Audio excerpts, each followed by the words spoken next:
సువార్త చేస్తూ ఉంటాడు. రోడ్డు పైన చాలా ధైర్యంగా సువార్త చేస్తూ ఉన్నాడు.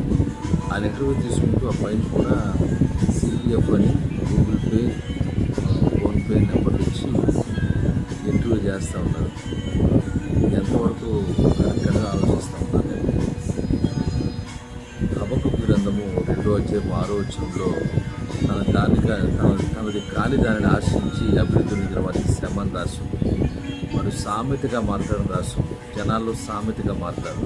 వీరు జనాల్లో సామెతగా మారిపోతూ ఉన్నారు. వీరు ఇది కాని వీరు ఆశిస్తూ ఉన్నారు. ఇంటర్వ్యూలో వీళ్ళు ఫోన్ నెంబర్ పెట్టండి, ఫోన్పే నెంబర్ పెట్టండి, అది సమంజసం. అంతేకాని మీ నెంబర్లు, మీ ఫోన్పే నెంబర్లు మీరు పెట్టుకుంటున్నారు. ఒకసారి చూడండి.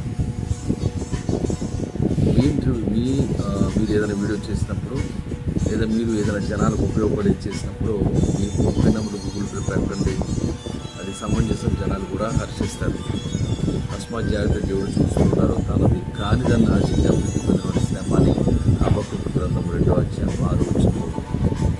వీళ్ళు సామెతగా మారుతారు. జనాలు సామెతగా ఉంటారు.